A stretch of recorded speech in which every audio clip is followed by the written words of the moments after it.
round 1 of Kansai 2019. The motion for this House would abolish intoxication defense in criminal cases. And I call all partners to speak on the motion, which stands in their name.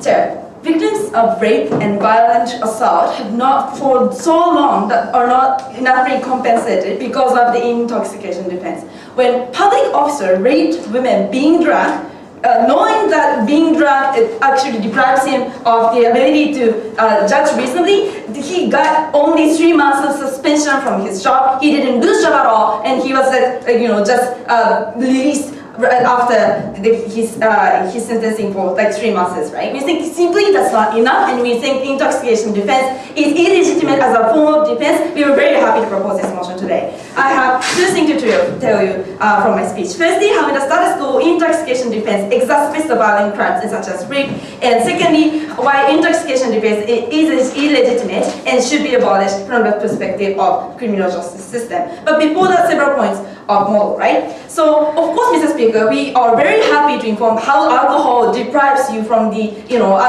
deprives a person's ability to like judge and act reasonably. And we think through the educational processes that we are doing right now, right? We think before drinking, he should know that his judgment ability would be probably diminished. And we are very happy to inform for those informations. And we also support rehabilitation center when you're in prison, or whether or not you're in prison or not, you can actually go to rehabilitation center if you have the alcohol problem, and you'll be better. You should probably feel the responsibility when we abolish the intoxication defense. But the point is, at the point in which you drink, knowing that the alcohol causes you the judgment problem, then you will be responsible fully for the action you do during the time of being drunk, right? So having drunk like that, let me move on to the first issue, right? So the status quo, intoxication defense exacerbates the violent crimes. So simply, we think the punishment mitigated based on you being drunk, by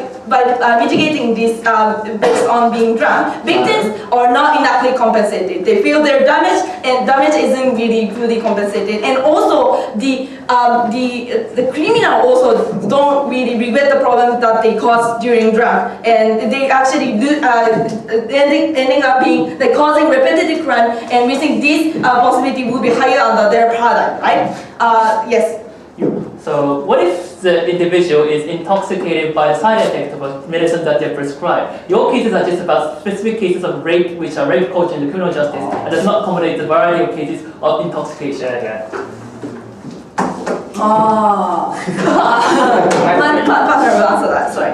So why does this happen, right? Firstly, we think that when you drink, you know that you'll be excused to some extent, right? Just like the public officer who said in the court that I was drunk, I couldn't really control myself, and he lost, he just got mitigated his crime and said this and only stayed in 3 months. He knows that he will be excused, and at the point in which you drink and you do some stupid thing, you know that you'll be excused, right? But secondly, socially also you seem to be excused, right? The narrative that surrounds this crime, because you're drunk, you're not that as responsible as other cases, right? We think that's really that's the kind of norm that's created through this system, because the state officially recognizes as a mitigating factor and legitimate cause of defense, right? So as a result of that, 2 harms happens. Firstly, victims are damaged in the court trial, in the process of court trial, when they hear that the offender says, because of alcohol, I wasn't irresponsible, right? We think that narrative itself that exists in the court is very harmful for victims to enter to the court, and we think that's a double jeopardy for these victims. But secondly, also there is a danger of a repetitive crime, right? Please note that the drug rape problem has a repetitive tendency, 60 or 70% of repetitive tendency, right?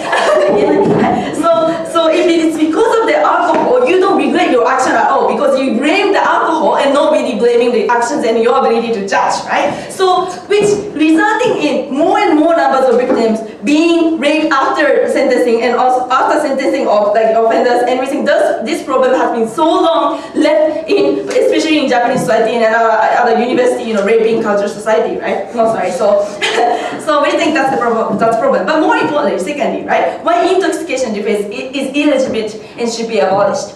So we think that this is an illegitimate form of defense that is morally bankrupt. So first reason is because, as I stated, right, it's your choice to choose to drink and choose to prescribe the medicine and the medicine in a situation where you might do something wrong, right? So if you prescribe the medicine, then you should probably stay home for those like moments, and and probably that is your choice also, right? So meaning that even if you do things while you're being drunk, at the point in which you choose to drink and to actually go into the society knowing that you might be harmful, we think those person should be fully responsible for actions, right? It's totally different from, for example, insanity defense, where the people don't choose to be a mental illness or cannot really control themselves, but it's rather the way that you choose. You choose to drink, right? So it's analogous probably to the drunk driving, where you probably you drink and you drive and you're punished, right? So even if you have lost judgment, that doesn't mean that you are not responsible for action. You should be punished equally, right? So why is this important at the end of the day? We think this is because the state has the duty to search for the retributive justice for victims, right? Victims don't care why you started drinking or started to being you lost your judgment ability because of you being drunk. At the point in which those are the ones who didn't choose to actually to be raped, for example, and we think that's. For that sense, we think intoxication defense is immoral as a defense and should not be really justified, and for that reason I'm very happy to propose.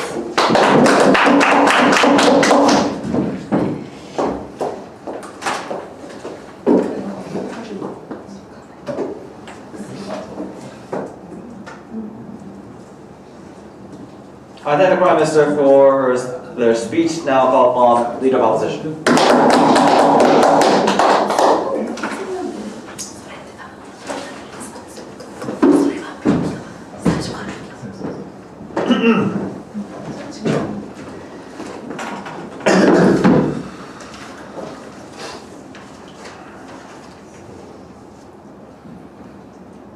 So before we move to my substantive, I have several clarifications about our stance. So first of all, we are debating on the existence of concept about intoxication defense. We are not saying sentences for people who have committed crime when they're drunk should be always mitigated in regardless of context. It's like any other existing defenses, like insanity defense. When perpetrators submit insanity defense as a case to ask for mitigation, there will be careful discussion about whether or not they actually don't have responsibility. If the court believes the application of that defense is good, maybe it will be applied. If court doesn't think it should be applied, it will not be applied. They cannot simply win this debate by showing random examples which sound bad. And second of all, we don't oppose regulations to prohibit actions when people who are drunk. For example, drunk driving is prohibited. We are supporting that regulation as well. There is an expected consequence of it. That's why we are regulating drunk driving or some other actions when people are drunk. But we will support it. We claim the responsibility to not respect that regulation, but we are saying the consequences caused by being drunk or something or other substances should be mitigated compared to other, for example, general murders, general damage from individual. That's a stance from our side of the house. So from leader of opposition, I want to talk about two things. First of all, why criminal justice should maintain intoxication defense principally, and I will secondly deep dive on specific cases why it's not reasonable to abolish intoxication defense in their side of the house. No, before that, several independent rebuttals to the Prime Minister. So first of all, they provided cases about rape repeatedly. I don't say it's completely irrelevant at all. But problem regarding rape cases are now discussed not in the context of intoxication defense, but in the issues about, for example, consent or the fact that gravity of sentences for rape are generally very low. Those kind of issues are consistently discussed in the current context. We say when they're talking about rape is very lightly treated, it's not about this debate. They need to talk about it in other debates. And secondly, they are talking about victims, right? Criminal case, victims' rights unrespected in the status quo. But criminal cases don't respect victims' rights to much extent, unfortunately, as a system. Victims' voice heard as one evidence to discuss culpability, but victims' demand for sentencing perpetrators cannot be heard already in the status quo. If you want to argue some compensation things for example, rape victims, it will be another debate about intoxication defense in civil cases. That will be completely different debate. Then also, it's same for insanity defense. Victims don't care that people have a mental illness or so forth, but still, when insanity defense is there, in order to protect the perpetrator's right and prosecute the individual in a fair manner. That's the core principle of criminal justice system. So let's move on to my first point about principle why criminal justice should maintain intoxication defense. So criminal justice consistently puts importance on the responsibility of the prosecuted individual can take in any specific circumstances.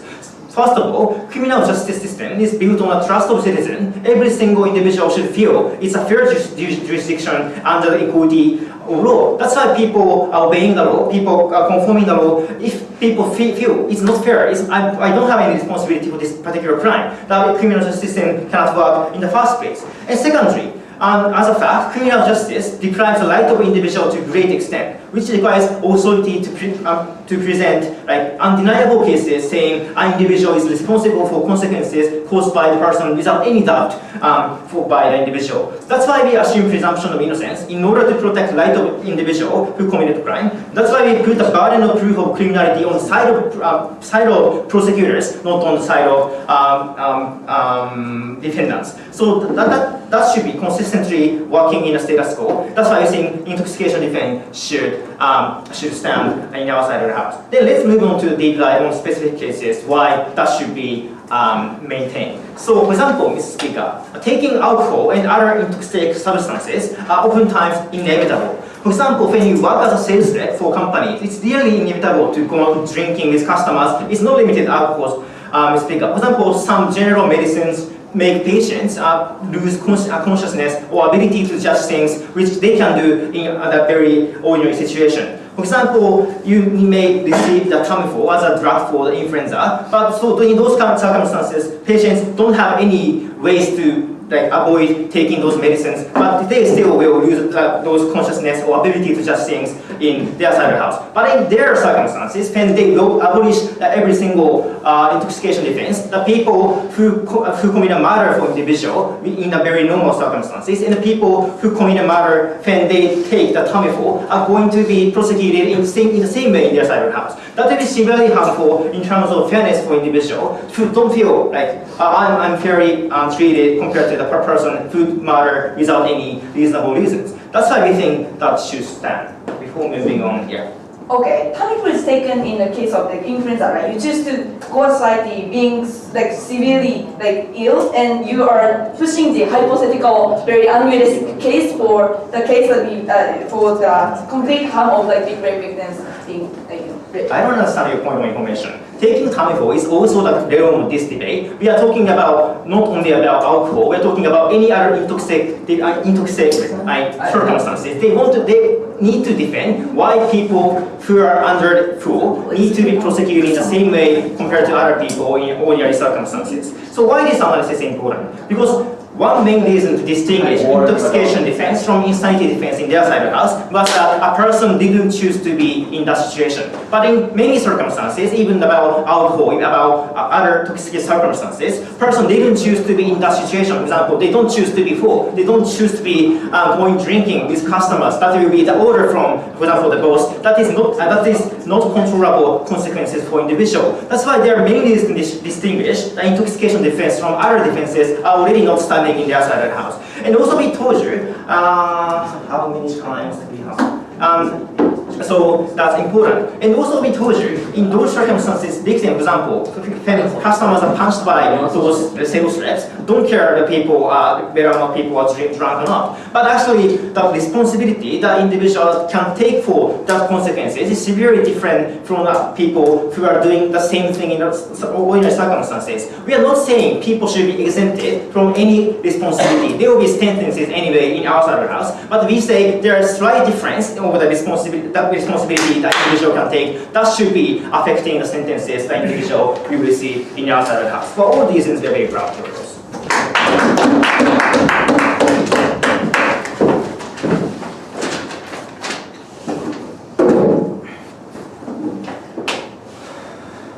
I thank the Leader of Opposition.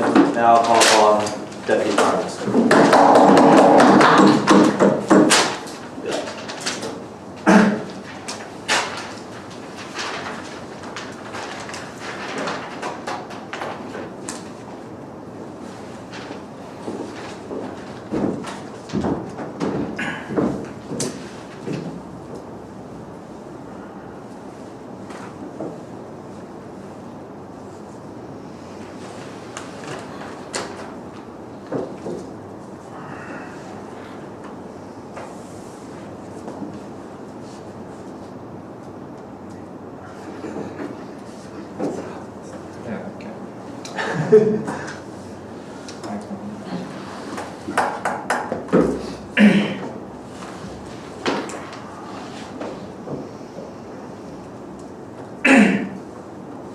It was interesting when Leader of Opposition tells us that on his last minute of speech that there are cases when drinking is inevitable. You're being coerced by your boss to drink in order to increase your sales revenue, etc. But on the other hand, he also told us, look, there's going to be a punishment anyway. There are certain rooms where they think they are responsible for the inevitable action ordered by the boss. We think that is massively contradictory. They have agreed that there are cases, well, I mean in their cases, specifically in their favorite cases, that even in the inevitable cases, there are rooms where those people are responsible for their actions. What we argue from our proposition is that their case, what they tell us, is not inevitable in any way, but even if they are inevitable, they already made a massive concession by their side that they should take responsibility on the inevitable cases. We don't really understand why. They're like 20% it was boss fault, so we should reduce it, but 80% was you're coerced, but still it's responsible by yourself, they have to deserve it. We think that is wrong. I'll talk about two things. I'll talk about firstly, brief idea, rebuttal idea about this, rape cases and idea of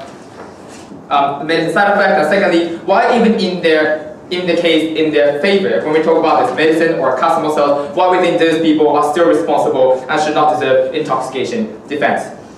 So firstly, well, what are the cases we're talking about? So the first case we have told you that, well, there are the problem of understanding of gender problems, like rape cases, for example. What we've told from Leader of Opposition that rape is not only a problem about intoxication defense, but there are other things that also involved when we talk about gender biases, etc. We don't deny that. Maybe that is a problem we also have to fix. But also what we have conceded, had a concession from the opposition, is that he didn't deny this idea of gender intoxication defense is one part of the big problem that associate by giving a verdict to defendant or rape, etc. Right? The problem we have was like there are people who say, well, that person was drunk, so he raped, so he will deserve punishment, but still he deserves a less punishment, mitigatory factor, because it wasn't for himself, right? When we talk about like boss requiring the employees to keep drinking for increase their sales salary, he said, well, I'm forcing him to drink a lot in order to increase sales revenue, but part of it is something mitigatory, right? Then you can go to receive a certain less punishment than they actually deserve. We're not going to keep going on. That is a problem we want to fix. We want people to be responsible by saying, even though you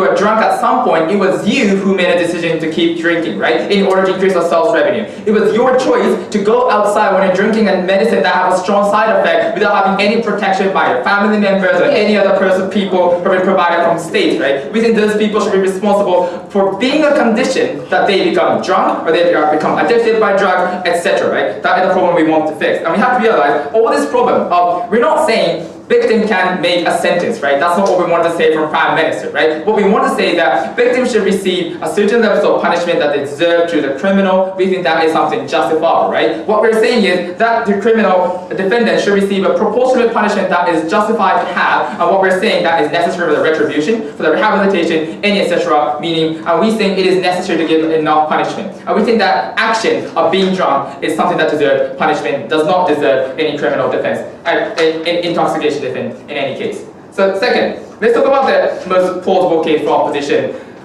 what they have told us. So they told us, their stance was, there are some cases when this intoxication defense may functions, right? Well, that's true, but at least we want to hear from them. What are the cases, or there's some cases that this intoxication defense is sometimes necessary, right? Unless they're going to do that, I'm just going to say it's sometimes necessary without knowing when it is. Then the first case we heard was, look, it's about medicine that has a side effect. We agree that being a disease, there are cases when it wasn't your fault, right? That maybe your body wasn't very functioning properly and you got a disease, that's true, and you had to drink a medicine, that's true. What we have to recognize, as we have talked to from Prime Minister, is that, well, if you got drunk and you know that you have a strong side effect, as been explained by a doctor that you have a strong side effect and sometimes you lose conscious maybe, you have to ask someone else's help, right? Because entire society is not consenting of you walking out with losing your control, maybe by even if by the effect of side effect. If other people are not consenting to receive a possible harm by your actions, right? We don't think other people should be blamed on that point, right? What we want to blame for those victims, the criminals, is that it was you who knew that the drug could give a side effect at that point. You should have asked, and you could have asked help to other people. You can ask your mom to lock up the door so you don't have to go outside or keep bullying other people, for example. You could have had help of your mother or grandfather, any other family members, to be with you when you have to go outside to a supermarket to buy a drug, for example, so that person can control you when you have used a conscious and may start attacking someone else's, right?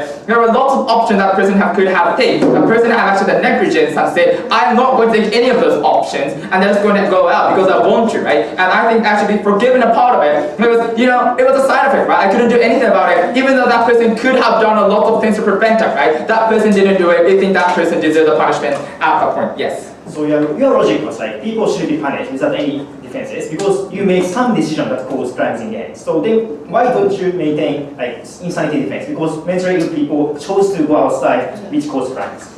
Well, the distinction here is right. This is the distinction, right? So when a mental ill person, right, decided that that person is going to go out, that person already before going out does not have a full capability of deciding what's going to happen when they go outside, or what are the other viable alternatives that that person could take in order to prevent all the possible harm that could person, right? That's the distinction, right? Before people become drunk, they're not drunk, right? Obviously, they have a certain conscience that can control by themselves. That's the distinction between insanity defense, a target of people who are mentally ill. Second case was, look, other plausible case was the boss is going to force them because they have to drink, right? Firstly, requirement from the boss isn't absolute, right? If you're going to deny it, it's not like you're going to be killed, right? There are a couple options you can take. One, worst case scenario, just quit. Second option, just go to a harassment center or whatever, just declare your boss that you're being coerced to do all this alcohol harassment whatsoever. We think that person are more likely to be told you should not coerce your employees to drink too much, but that person is going to be switched because there are lots of problems that associate with harassment and compliance that associate in any other country or Western world democracy, including Japan,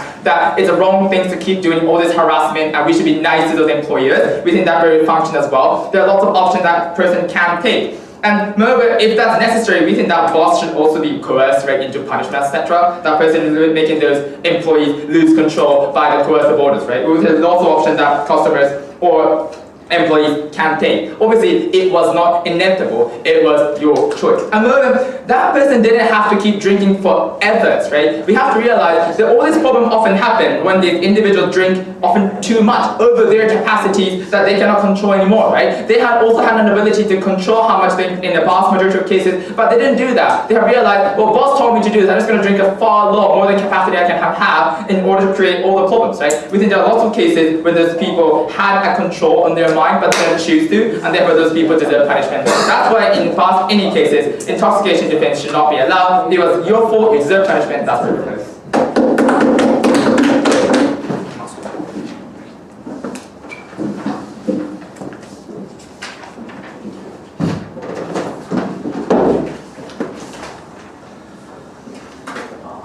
I thank the Deputy Prime Minister for their speech. Now I call upon Deputy Leader of Opposition.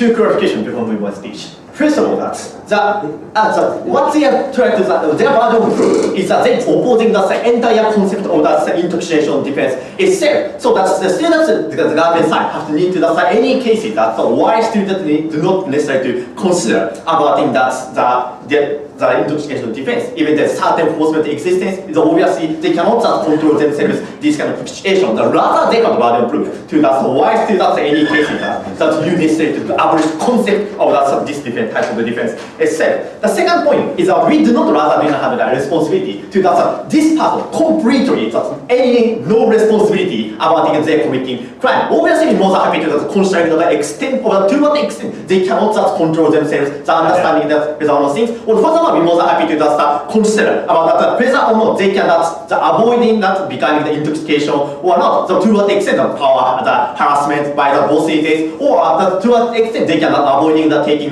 medicine. This kind of thing. We're more happy to also constrain that this kind of situation. That's clarification from this. So I have that. Okay, the simple one question. The first one, whether or not we can that's the responsibility to this person who already becoming that intoxication situation. Before moving on, that's the 2 point of response. So they continuously talking about that as a student become the existence of rape problematic people abusing these defenses and they committing again and again. It's obviously that's out of the debate. Maybe if the rape is problematic and people actually are intentionally committing crime again and again and abusing this type of defense, we're more than happy to also constrain this situation. So obviously these people that are abusing also they have the certain consciousness, we're more than happy to punish them. It's obviously that the different debate. What the debate is about that we can just the people who became in the intoxication situation can having taking the responsibility about their action or not. Furthermore, they talking about the first speaker talking about like the rape culture, etc. To respond here, the first of all, fundamentally, it's also nothing to do with this motion based on that. It's obviously that different with the principle level. Furthermore, we say that the rape culture is obviously related with that whether or not the court making, particular decision making or not. So even it's so significantly related with, and also after this system, people recognizing that the responsibility of the situation in the intoxication, it's rather counterproductive, I think. Because if once people that even if you are becoming the intoxication, you have to take in the responsibility. Rather the victim is a brain. For example, the majority of the case of the rape is rape culture is that rather push the responsibility on the victim. Even you taking you drink so much or you are the intoxication situation, you have to take responsibility, etc. So that's the situation. It's rather counterproductive to that enhancing rape culture, but it's not so much related with this motion. Anyway, so okay, so anyway, that it's counterproductive, but it's not so much important. Okay, so okay, let's move on to the first issue, my issue. So whether or not we can whether or not the people have a responsibility in the intoxication situation. So we think that generally that these people cannot avoid and cannot control themselves, and actually they're committing crime because they're in the situation that intoxication. So two layers of analysis. First of all, before they becoming that intoxication, whether or not they cannot choosing that becoming intoxication or not. So we think that because as my partner already told you that it's obviously that's inevitable to becoming intoxication. For example, need to taking the medicine or the certain pressure from the boss's existence. They told us just quit or just control themselves, etc. So first of all, that we as I already mentioned, we was happy to also constrain that to what extent this pressure is so hugely or not. So that's why we're still recognizing that even the power harassment is recognized or sexual harassment is problematic. But obviously, certain people cannot reject it. Some people are forced to do particular action. So on that occasion, we also constrain that fact. Furthermore, they talking about that they that's a preemptive measure. They do not go into outside, etc. To respond here, the first of all, that it's from the perspective of the individual who gradually becoming intoxication, it's extremely difficult to understanding to what extent I am rational, to what extent I am becoming intoxication, etc. Even taking drug or even taking alcohol. So on that occasion, even still yes, they believe that maybe I can certain extent rationally. I maybe do not committing crime. I do not offend them. This kind of situation. So on that occasion, they easily to understanding whether or not I'm rational or not. But still, they keeping the original life. They need to for example, they even taking drug. They go into the supermarket or some situation. So on that occasion, someone believe maybe I am not so much. Maybe I'm not so much. Certain extent have rationality. I'm not committing crime, etc. And they going to do so. Actually, it's obviously not so much easy to taking preventive measure. Yes. Okay. If we pass this study, don't you think it's more likely, for example, workers can avoid the harassment, saying that I will never be mitigated, or those people will be act more responsibly under your program? It's obviously nothing to do with this debate because as the evidence, okay, the children commit more crimes to be supporting the child defense or this kind of idea. The obviously that whether or not people committing crime or not is obviously different debate. Is that whether or not we can giving the punishment on that people, whether or not we can constrain that okay this kind of situation. So okay. So and also still that they have certain punishment, human punishment existence obviously that's workable as later on. Second point about after they becoming the intoxication situation. So as I already mentioned that whether or not they are that intoxication or not, that extremely big metric. Furthermore, if you once becoming intoxication, you cannot consider so much. What I mean by this is that if you becoming the intoxication, you can understanding that what the linkage with your action and what is the consequences that. So for example, that's just people who drink too much. So punching something, so they do not understanding that whether or not it damages this something, or and also how to damage themselves, this kind of thing. The people cannot understanding that what consequence of their action. They can easily do that. They can imagine that. So that's why that we cannot easily do that. Put responsibility on that people because they cannot understanding that what their action and what their that action's consequences. It's very the same way that the child defense or the insanity defense, these kind of things. So that's why that they do not intentionally committing crime. They rather accidentally committing crime. It's not really thing that this is a responsibility of that person. So what I told you, first of all, this is a debate about whether or not, to what extent people have a responsibility. Furthermore, we think that first of all, that it's easy to it's not easy to avoid that becoming intoxication. Furthermore, that after becoming intoxication situation, people cannot control themselves. So very simple. That's why we propose. Thank you.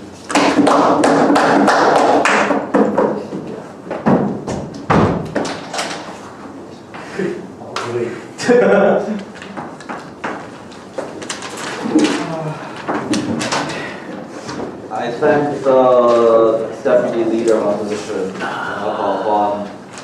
What do we have? Yeah, but it's such an idea. Government whip.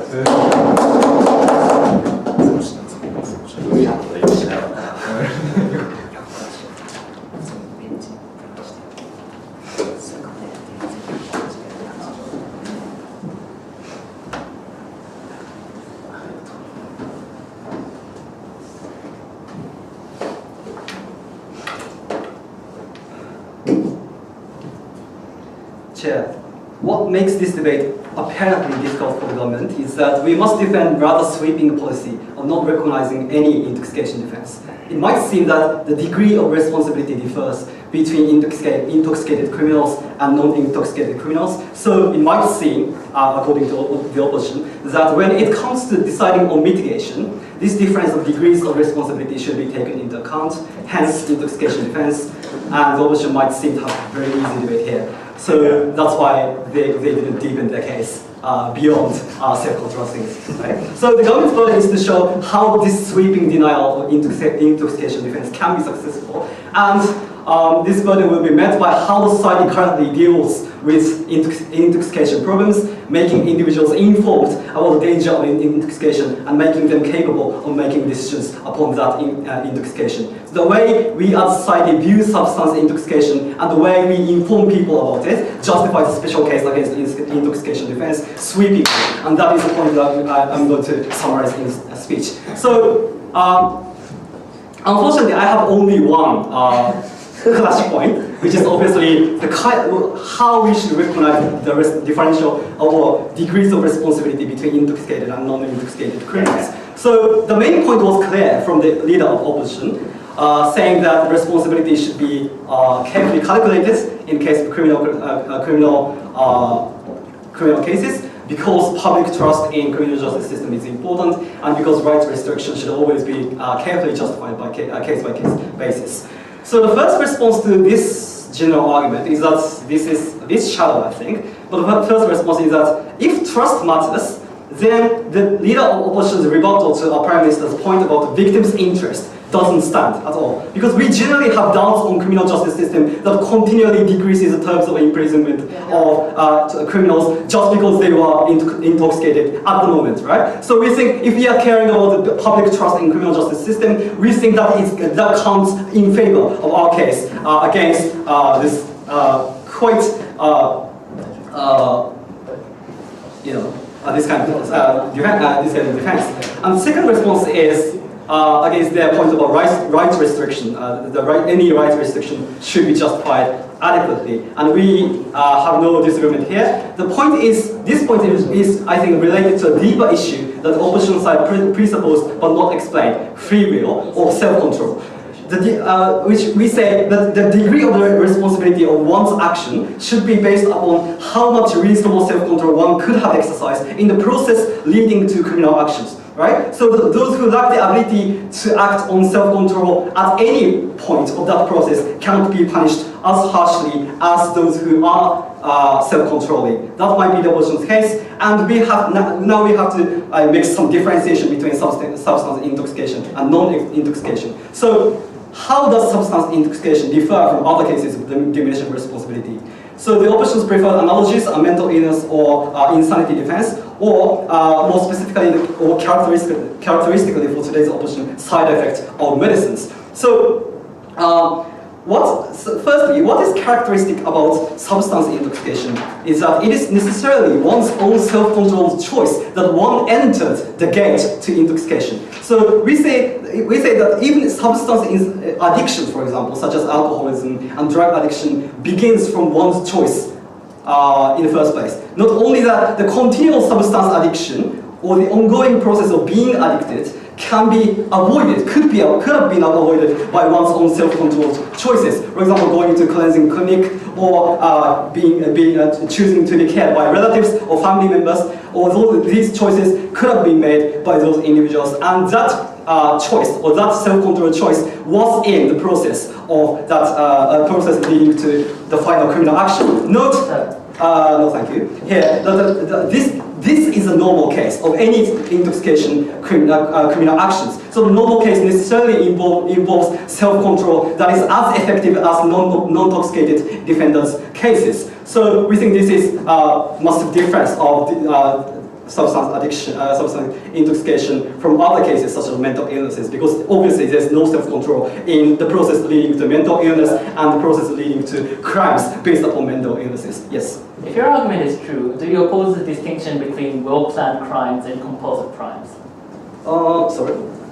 So if the fact that you knew it and you opted into it is all that matters, do you oppose the distinction between well-planned crimes and compulsive crimes? No, we don't have to make that distinction because... Okay, let's talk about the data. Okay, let's take the opposition's preferred cases one by one. So this said first, then what about the side effect of medicines? So we think the oppositions cannot just throw one possible case of intoxication, right? They must show that such a case is significantly likely to lead to intoxicated criminal actions that is totally detached from self-control decision makings, right? So we think that deeper explanation was lacking in the opposition's case, despite the fact that they tried to be specific about each cases. Secondly, they said, then what about being forced by bosses to drink? Asai already responded in his rebuttals, but to put a fundamental point from a criminal policy perspective, we have always warned the public or cautioned the public of the dangers of substance intoxication in our daily practices.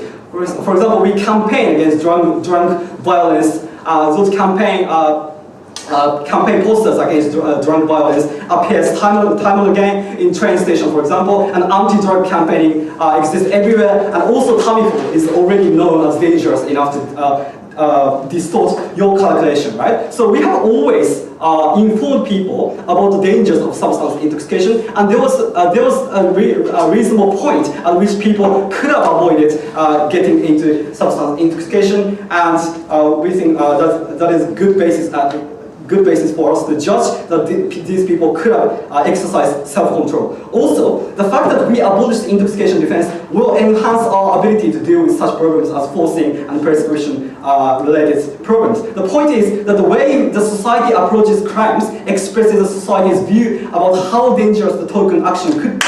So the forcing to drink is dangerous, Tamiflu is dangerous, and all these evaluations to the opposition's proposed programs do have impact on how these practices will be calculated upon on a daily basis. And we think these kind of effects don't exist for mental illness, right? We can't warn people against becoming mentally ill. And we think this is clear distinction.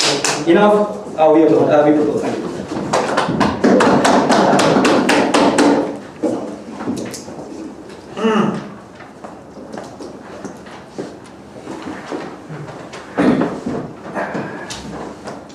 I thank the government whip speaker and I'll call upon opposition whip.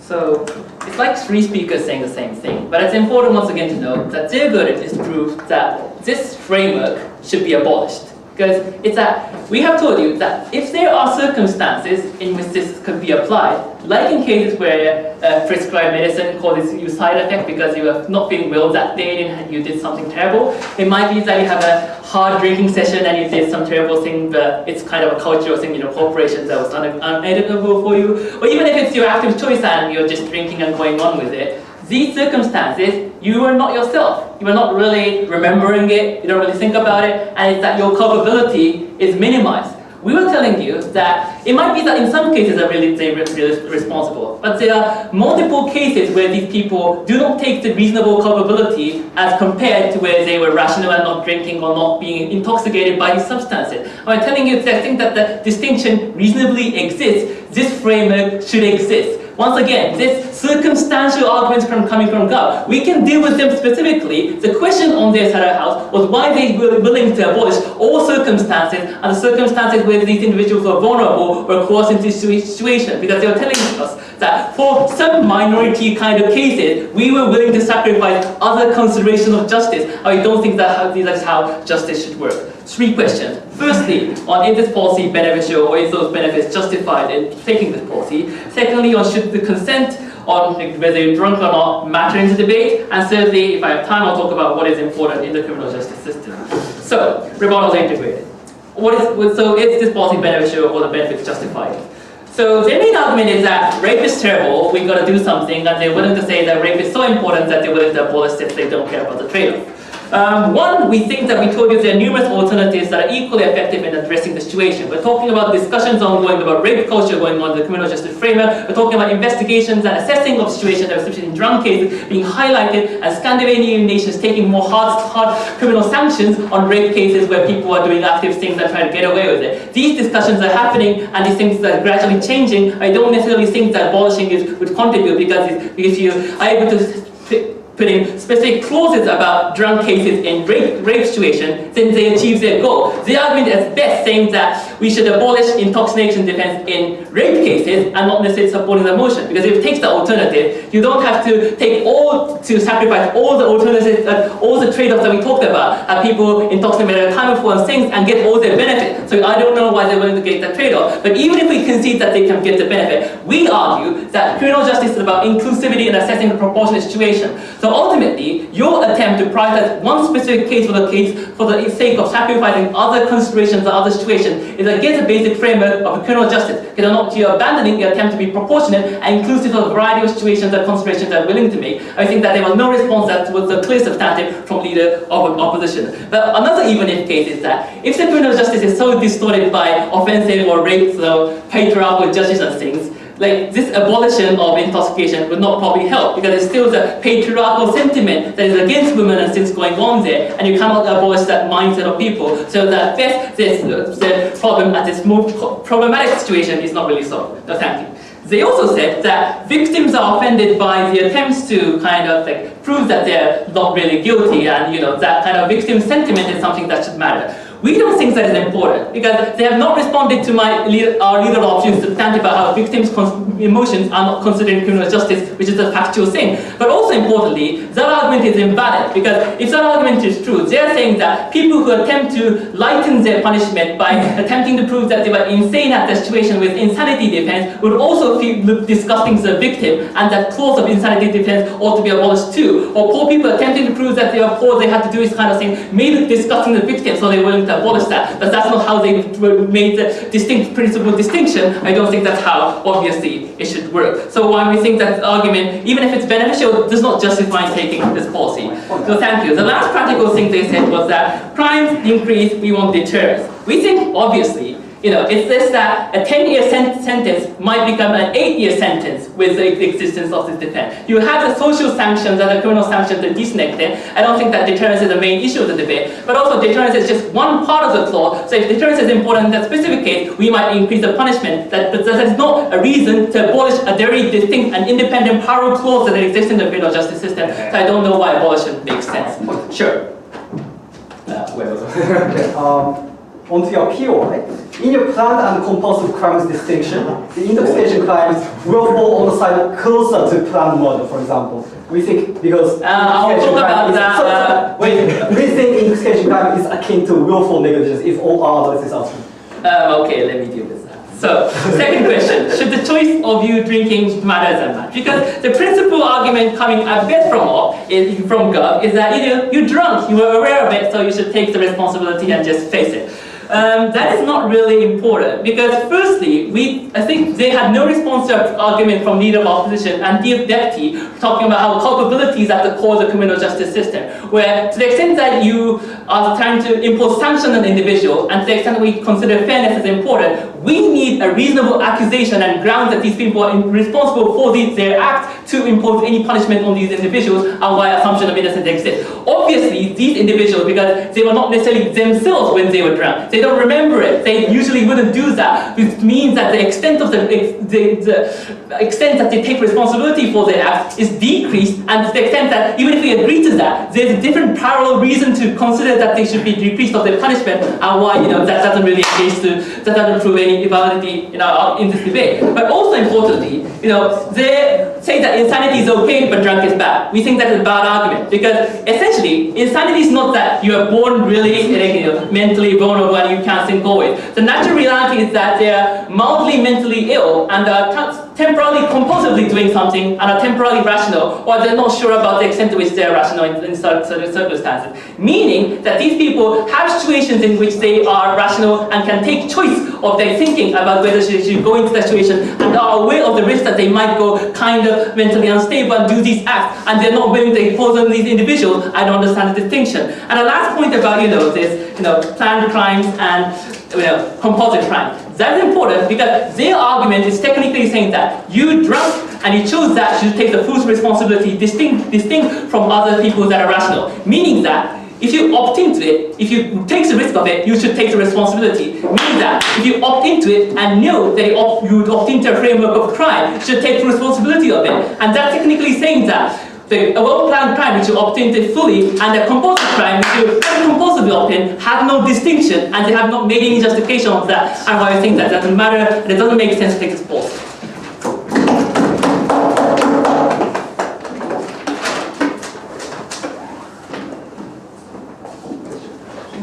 I thank the opposition group speaker. Now call upon opposition reply speaker.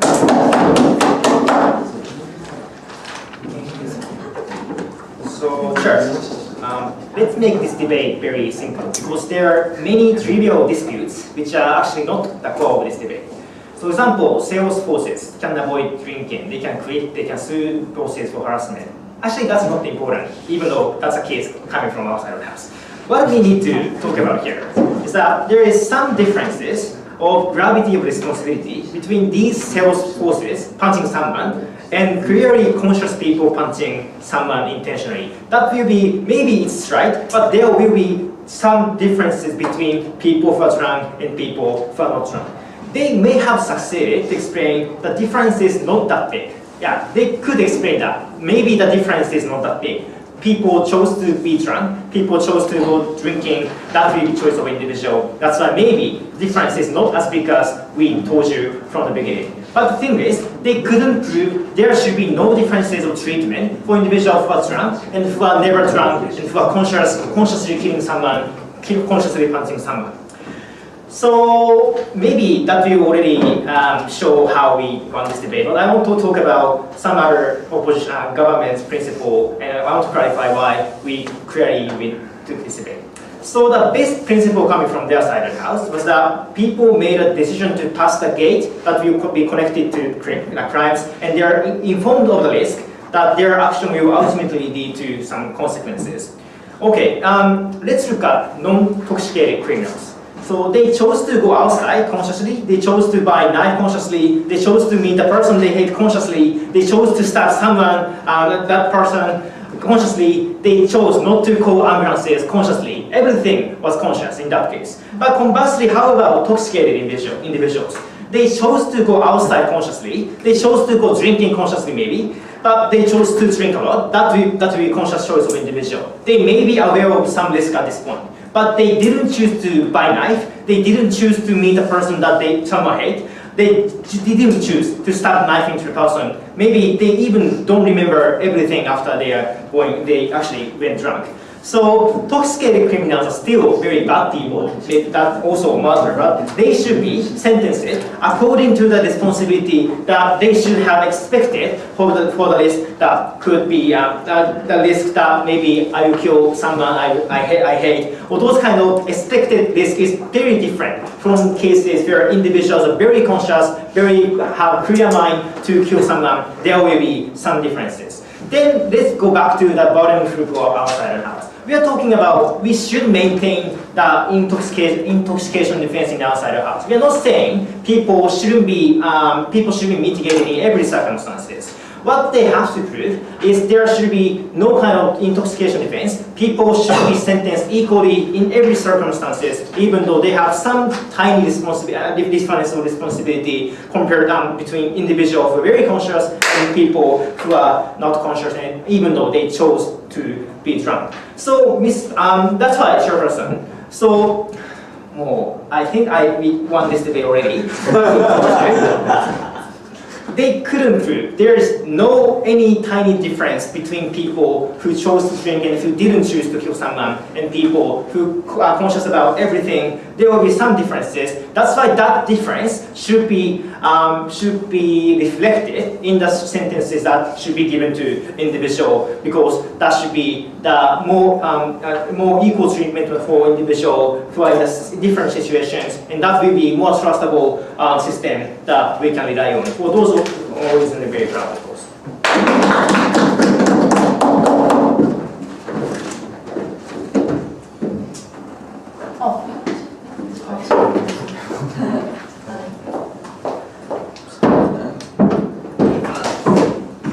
I think the reply speaker now call upon government reply speaker.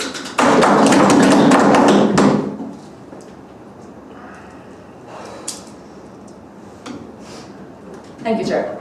We believe that there are two main failures that lose their case in this debate. First mistake they have made is that the line they draw on intoxication defense is so blurred to an extent that it sounds almost contradictory. At the point in which Mizukami-san said, "While you were drunk, you don't remember anything, and you are basically a different person. Then why and on what ground you are punishing the person even, right? Because if you think that being drunk is so big big of a deal to the extent that you don't remember anything, then probably you should, you should not punish this individual at all. But the important point is that you didn't provide the reason as to why you can punish and draw the line as to why that's legitimate, right? But second mistake that they made is that despite the fact that they keep claiming that there are some cases we should consider, they never really proven to us how that case is important to the extent that we should remain this framework. Because the trade-off that they've given us is probably like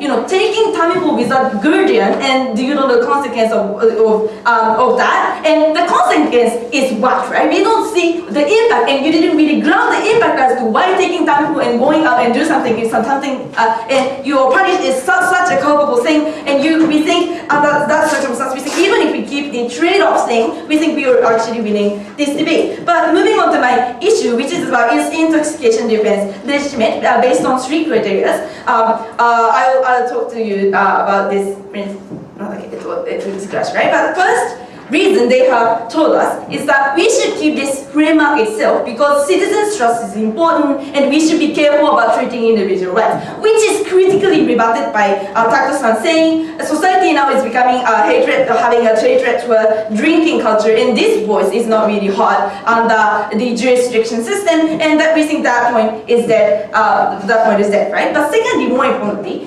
the criteria about the consequence of you being drunk is you are not really fully informed about the consequence of that, right? Of drinking, right? So, okay. That's the point I pointed out in the introduction, where if the result is unexpected, and why the hell you can actually punish this individual at all, right? We think when the point is you overly illustrated that the effect of the drinking problems. We think you lose the ground on why you can actually punish this individual. But certainly more importantly, right? The point where you are forced, right? Forced by the boss, and therefore you should be mitigated of this crime, right? Then we think it's not the point. Anything that can influence you taking action should be a mitigating factor, right? Maybe you didn't choose to be like irritated this morning because I have to wake up early, and you didn't choose that, and you kill someone, and you should be mitigated, right? We think anything then should be a mitigating factor, and we think explicitly we said drinking and taking medicine without a guardian is the thing that you are doing consciously. Therefore, you should not be granted the medications, right? We think for that reason, I'm very happy to propose